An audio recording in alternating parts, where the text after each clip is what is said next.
Everyone, hello, welcome to अद्विन सुट। आज हम लोग क्लास 9th का सिविक्स स्टार्ट कर रहे हैं। पहला चैप्टर से democracy in the contemporary world. तो मेरा नाम दीपक सिंह हुआ और आज आप लोग के सामने चैप्टर लेकर आया हूँ। सिविक्स का काफ़ी प्यारा चैप्टर है, democracy in the contemporary world. तो सबसे पहले हम लोग जानते हैं कि डेमोक्रेसी होता क्या है। तो डेमोक्रेसी एक फॉर्म है गवर्नमेंट का, जो कि क्या है, of the people, by the people and for the people. ये आप लोग बचपन से भी पढ़ते हुए आ रहे हैं। और ये क्या है, गवर्नमेंट का एक रूप है जो कि ऑफ द पीपल है, बाय द पीपल है एंड फॉर द पीपल है। तो चलिए आगे हम लोग स्टार्ट करते हैं। सबसे पहले आपके एनसीईआरटी के बुक में 2 कहानी दिया है, तो उन सभी को देखेंगे। सबसे पहले हम लोग कहानी देखेंगे टू टेल्स ऑफ डेमोक्रेसी में चिली का कहानी। तो आज का क्लास में हम लोग चिली के बारे में डिस्कस करेंगे। चिली का आपने नाम सुना होगा पहले से भी। चिली क्या था? चिली में एक, देखिए, आपको ये पता होना चाहिए कि साउथ अमेरिका का बहुत ही पतला सा लंबा सा देश है, पतला है लेकिन काफ़ी ज़्यादा। वो उसमें एक सबसे पहले सल्वाडोर एलांदे एलांदे देखो, Salvador Allende was president of Chile. एक प्रेसिडेंट थे चिली के, जो कि साउथ अमेरिकन कंट्री, देखो चिली का है, साउथ अमेरिकन कंट्री है, ठीक है। चीज़ें आप ध्यान रखना। अब देखो, वो आपको सोशलिस्ट पार्टी के लीडर थे। तो जो एलांदे थे, आफ्टर ये क्या कहिए, जब जब इलेक्ट हुए, डेमोक्रेसी इलेक्ट हुए, यानी जब इलेक्ट हुए तो प्रेसिडेंट बने। और Allende had taken several policy, बहुत सारे पॉलिसी लाए, डिसीजन लाए to help the people and the worker. यानी ये कह सकते हैं कि प्रो पुअर थे, यानी ये पुअर के लिए काम करते थे, वर्कर के लिए काम करते थे। और उनके लिए बहुत सारे पॉलिसी लाए जो कि उनको, उनके लाइफ स्टाइल को अच्छा कर सके, किसके, पुअर और वर्कर के। तो देखिए, देयर इंक्लूडेड रिफॉर्म, बहुत सारे रिफॉर्म बिल आए। This included reform of the educational system, बहुत सारे एजुकेशनल सिस्टम में उन्होंने रिफॉर्म लाया। उन्होंने free milk for a children, milk का चिल्ड्रन के लिए मिल्क को रिडिस्ट्रीब्यूट किया, ठीक है ना। और चिल्ड्रन के लिए आपको मिल्क को डिस्ट्रीब्यूट किया, साथ में रीडिस्ट्रीब्यूशन ऑफ लैंड, लैंड का रीडिस्ट्रीब्यूट किया लैंडलेस फार्मर को, किसको, लैंडलेस, जो लैंडलेस भूमिहीन किसान थे उनको। तो देखिए, उसके साथ साथ इनका और भी पॉलिसी था।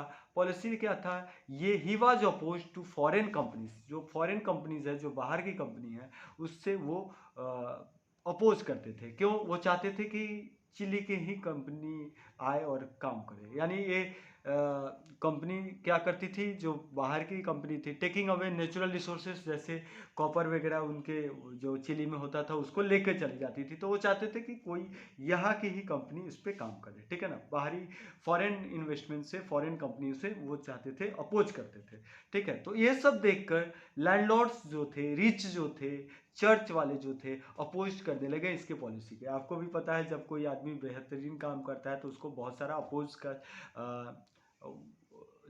झेलना पड़ता है, तो काफ़ी ज़्यादा अपोज होने लगा। सम अदर पॉलिटिकल पार्टी, वो सिर्फ रिच ही नहीं, चर्च वाले ही नहीं, और लोग भी, जैसे अदर पॉलिटिकल पार्टीज भी चिली के साथ अपोज करने लगे। किसके गवर्नमेंट को? एलांदे के गवर्नमेंट को, ठीक है। चीज़ें आप ध्यान से समझते चलिए, बहुत ही सिंपल तरीके से मैं रख रहा हूँ आप लोगों के सामने। तो आप लोगों से रिक्वेस्ट है, पूरा ध्यान से आप लोग देते रहिएगा। चलिए आगे की तरफ बढ़ते हैं। तो क्या हुआ इसके बाद, on the morning of 11 September 1973, 1973, 11 सितंबर के 1973 का, military took over the sea port and arrested defence minister when he arrived at his office.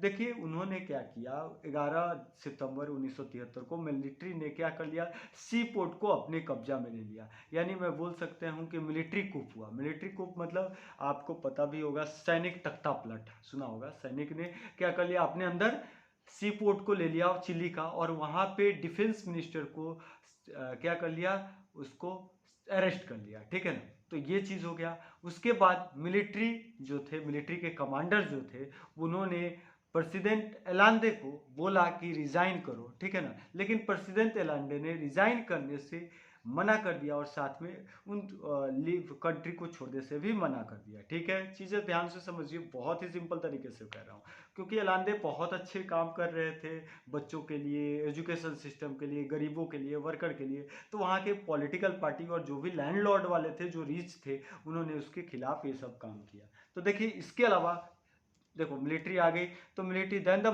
Military क्या किया, सराउंड कर लिया। जब इन्होंने अलांदे साहब ने नहीं माना रिजाइन करने के लिए और कंट्री छोड़ने से, तो क्या हुआ, military surrounded the president house को सराउंड कर लिया एंड स्टार्टेड बॉम्बिंग इट, और उस पर बॉम्ब कर गिराने लगे। तो सरेंडर करने से उन्होंने तो मना कर दिया था, तो इस बमबारी में, इस चीज़ में क्या हुआ, प्रेसिडेंट अलांदे डायड हो गए। किसके कारण, मिलिट्री के अटैक के कारण। ध्यान से देखिए, अब मिलिट्री कोप जो था, यानी सैनिक तख्ता पलट हो रहा था, उसको लीड कर रहे थे जनरल अगस्तो पिनोकेत। देखिए अगस्तो पिनोकेत, ठीक है ना, पिनोकेत बोलते हैं इसको। तो एक आर्मी जनरल थे, ठीक है। अब देखिए, इस आर्मी जनरल को the government of United state, जो यूनाइटेड स्टेट के government of United state of America था, वो भी अनहैप्पी थे किसके, अलांदे के रूल से, क्योंकि वो अच्छा काम कर रहे थे, वो सपोर्ट कर रहे थे, ठीक है ना, वो बहुत सारे फंड एक्टिविटीज कर रहे थे। तो उन्होंने क्या किया, किसने, यूनाइटेड स्टेट ऑफ अमेरिका, जो कि अलांदे के रूल से खुश नहीं थे, उन्होंने सपोर्ट किया किसको, फंड भी दिया, सपोर्ट भी किया किसको, सैनिक तख्ता पलट को, यानी अगस्तों के मिलिट्री अटैक को, सैनिक तख्ता पलट को इन्होंने सपोर्ट किया। किसने, यूनाइटेड स्टेट ऑफ अमेरिका ने।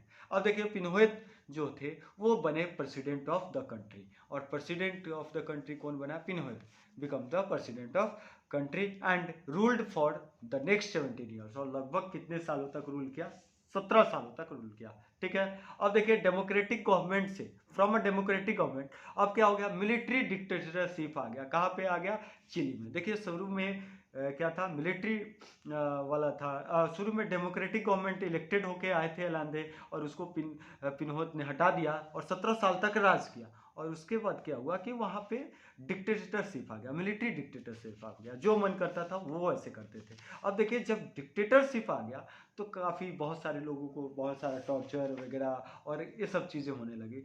तो आफ्टर कुछ सालों बाद किस तरह से, अब हम लोग देखेंगे फिर से डेमोक्रेसी किस तरह से चिली में आया है, तो रीस्टोरेशन ऑफ डेमोक्रेसी। तो पिनोहेत ने एक रेफरेंडम कराया हुआ, रेफरेंडम आप समझते होंगे, जनमत संग्रह, ठीक है ना, 1988 में। तो वो बहुत ज़्यादा कॉन्फिडेंट थे कि जनमत संग्रह में कि उनको लोग पसंद ही करेंगे, यस बोलेंगे कि आप पावर में कंटिन्यू रहिए। बट रिजल्ट उनके सोचने से एकदम बिल्कुल अलग आया, नो आया रिजल्ट। और पिनोहेत एंड हिज मिलिट्री, उसके बाद धीरे धीरे पिनोहेत एंड उसकी मिलिट्री डिक्टेटरशिप इंडेड हो गई, खत्म हो गई, जब रेफरेंडम में जब नो आया तो, ठीक है ना। और पॉलिटिकल फ्रीडम इन चिली रीस्टोर्टेड, और धीरे धीरे धीरे धीरे पॉलिटिकल फ्रीडम फिर से आने लगी, स्लोली स्लोली। आर्मी रूल्स खत्म हुआ और गवर्नमेंट उसमें फिर से, आर्मी रूल खत्म होने के बाद, आर्मी का रूल खत्म होने के बाद धीरे धीरे क्या होने लगा, आपको पॉलिटिकल फ्रीडम आने लगा। और उसके बाद ही elected government that came to power order to inquiries the sold is government was not only. अब देखिए, जब ये चीज़ें होने के बाद क्या हुआ कि ये ही नहीं देखा गया कि वहाँ के गवर्नमेंट ब्रूटल थे। कौन गवर्नमेंट, पिनोहेत की गवर्नमेंट, जो डिक्टेटरशिप कर रहे थे, जो मर्जी हो रहा था वो कर रहे थे, साथ में वो करप्ट भी, बहुत ज़्यादा करप्ट भी था, व्हाट वाज वेरी करप्ट, ठीक है ना। अब इन सब चीज़ों के बाद ये देखा गया कि भाई ये तो सबसे अच्छा क्या था आपका, आप बोल सकते हो डेमोक्रेसी ही था। तो फिर से जनवरी 2006 में देखिए, मिशेल बेल्होत जो कि डॉटर थे किसके, जनरल एल्बर्टो बेल्होत, अब वो चुनी गई प्रेसिडेंट ऑफ चिली। बहुत सारे पॉलिटिकल पार्टीज को, बहुत सारे लोगों को हराने के बाद इन द प्रेसिडेंट इलेक्शन में, बहुत सारे रिचेस्ट मैन और पॉलिटिकल पार्टी को हराने के बाद, Michelle Bachelet, daughter of general Alberto Bachelet. अब जनरल अल्बर्टो बेल्होत कौन थे, ये भी एक नौसेना के अधिकारी थे, जनरल थे। वो भी मारे गए थे इस बमबारी में वगैरह में, तो मिलिट्री अटैक में। तो उनकी ही बेटी मिशेल बेल्होत 2006 में क्या हुआ, आपको इलेक्टेड हुई, प्रेसिडेंट ऑफ चिली बनी, जो इन्होंने बहुत सारे कैंडिडेट को, बहुत सारे पार्टीज को हटाया। ठीक है, तो ये चीज था आपको। तो देखिए शुरू में क्या हुआ, शुरू में क्या था, डेमोक्रेसी था, और डेमोक्रेसी के बाद फिर से डिक्टेटरशिप आया। लेकिन लोगों ने समझा कि डिक्टेटरशिप ना कि हमारे लिए खराब ही हैं, साथ में ब्रूटल तरह से बिहेव भी करते हैं और बहुत ज़्यादा करप्ट भी थे। तो फिर से वहाँ पे क्या हो गया, डेमोक्रेसी एस्टैब्लिश्ड हो गई। तो इस चीज़ से हमको समझ में आ रहा है कि बेस्ट फॉर्म ऑफ गवर्नमेंट क्या है, डेमोक्रेसी है। इसके बाद हम लोग पोलैंड की कहानी नेक्स्ट क्लास में पढ़ेंगे, पोलैंड की कहानी, और इसका आपको जल्दी ही आपको इसका पीडीएफ हमारे ऑफिशियल ऐप पे, अद्विंसुट ऐप पे मिल जाएगा। अभी तब तक के लिए thank you very much. Like, subscribe और शेयर करना ना